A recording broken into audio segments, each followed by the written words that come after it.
Anladım abiciğim.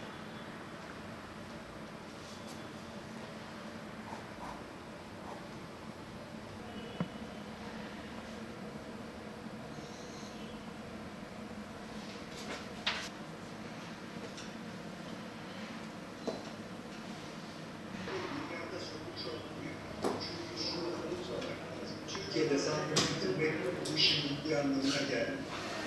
Yani global dünyada artık Türkiye'de sınır. Şimdi biz Mart ayından bugüne kadar servis araçlarımız kontak açmamışlardır. Mart'tan bugüne kadar bu servis araçlarımız tamamıyla mağdur durumda bekliyorlar. Bu sıkıntıları devlet büyüklerinden bir yardım bekliyoruz biz. Bizim istediğimiz genel başkanlarımız da açıklıyor. Şimdi bu servis araçlarımız zaten öğrenci taşımakla 9 ay çalışıyorlar, 3 ay yatıyorlar. Bu 3 aylık giderlerini o 9 aylık kanat kazançlarıyla idame ettirip hayatlarını geçindiriyorlar kendilerini.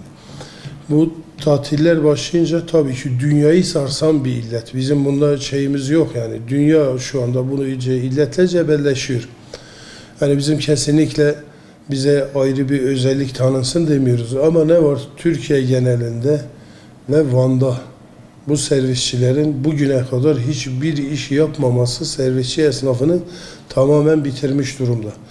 Servisçi esnafının şu anda mağduriyetleri, mesela pandemi ilk başladığı dönemde bir kredi verildi 25 bin lira. Bu kredilerin günü geldi, bir daha ertelendi ama faizli ertelendi. Bizim istediğimiz budur. Yani tamam, dünyayı sarsan bir olaydır. Dünyayı sarsan bir hastalıktır. Yani biz diyoruz ki devlet burada bu servisçi esnafına bir en azından bu kredilerini ertelesin.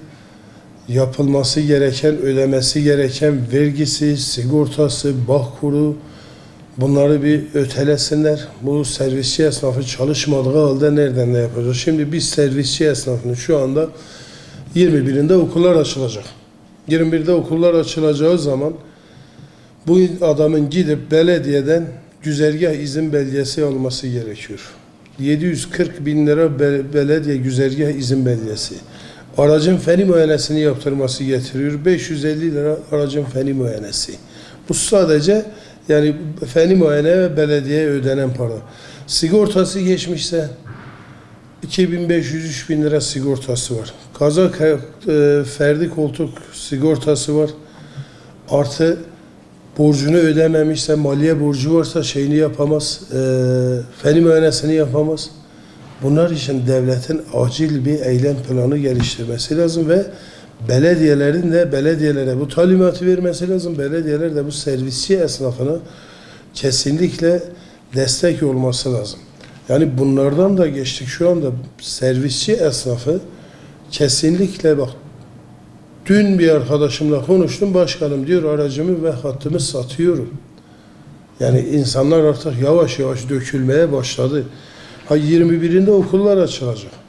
Yani bu umut vermiyor bize. Açılsa bile kaç tane öğrenci taşıyacağız? 340 tane şu anda Van merkezde Edremit'le birlikte 340 tane bizim servis aracımız var. 8 aydır 340 tanesi evine bir tek kuruş para kazanıp da evine bir tek lira götürmemiştir.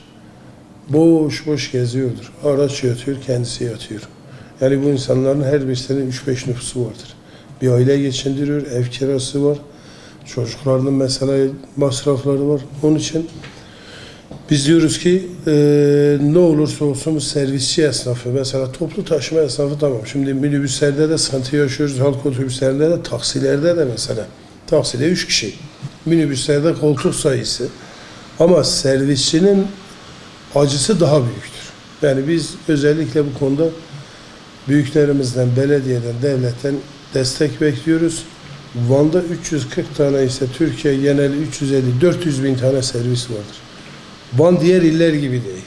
Mesela diğer illerde Ankara, İstanbul, bilmem Sakarya'sı, Adapazarı, sağa solu.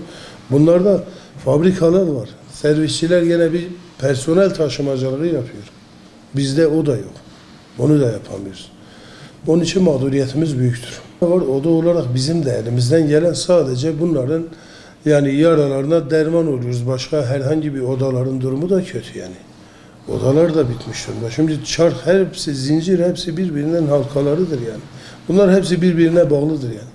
Bugün servisçi çalışmasa, minibüsçü çalışmasa, taksici çalışmasa oda da çalışmaz.